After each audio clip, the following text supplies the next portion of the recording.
இந்த game hide and seek part 10 9 account சொல்லி கேட்காதீங்க. ஏன்னா 9ல நான் மொத்தமா 3 லெவல் வச்சு ஒரு பெரிய வீடியோவை போட்டிருக்கேன். அதோட லிங்க் கீழ இருக்கு. இந்த வீடியோ முடிச்சு நீங்க அதை போய் பாருங்க. லிங்க் ஓபன் பண்ண தெரியல அப்படின்னா நம்ம சேனலை ஓபன் பண்ணி பாத்துக்கோங்க, அங்க இருக்கும். யாரெல்லாம் ஹைட் அண்ட் சீக் கேமுக்காக வெயிட் பண்ணிட்டு இருந்தீங்களோ அவங்க எல்லாம் இந்த வீடியோக்கு ஒரு லைக் மட்டும் போட்டு விட்டுருங்க. இங்க இருக்கிற 9 நம்பர்ஸ்ல நீங்க எதையாவது ஒன்னு சூஸ் பண்ணி டபுள் டேப் பண்ணி லைக் போட்டு லாக் பண்ணி வச்சுக்கோங்க. அந்த நம்பர் தான் நீங்க. கொஞ்ச நேரத்துல ஒரு சைக்கோ கில்லர் வருவான், வந்து இங்க இருக்க எல்லா நம்பரையும் போட்டு தள்ளுவான். அப்படி போட்டு தள்ளினதுக்கு அப்புறமும் எத்தனை நம்பர் மீதி இருக்கோ அவங்க தான் வின்னர்ஸ். இதுல நான் சூஸ் பண்ண போற நம்பர் என்னன்னு பாத்தீங்கன்னா நம்பர் 3. நீங்க எந்த நம்பரை சூஸ் பண்ணீங்கன்றதை இப்பவே கமெண்ட்ல சொல்லி வச்சுக்கோங்க. ஆரம்பிக்கலாமா?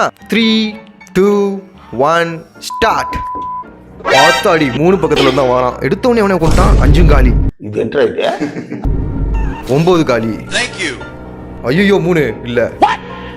நேரா 1 கிட்ட போறான். 1 காலி. 4 காலி. இந்த வாட்டி விநாயகரும் போல. 8 காலி. ஷிட். ரெண்ட போட்டுலாம் போறீங்க. போங்க. 2 காலி. ஓகே. ஐயோ தாண்டிடுறா. போற பக்கல ஒரு குத்து. நம்பர் 7 தான் வின்னர். ஓகே, இதுல எத்தனை பேர் வின் ஆனீங்க, எத்தனை பேரை சைக்கோ கில்லர் கொன்னுட்டான் அப்படின்றத கமெண்ட்ல சொல்லுங்க.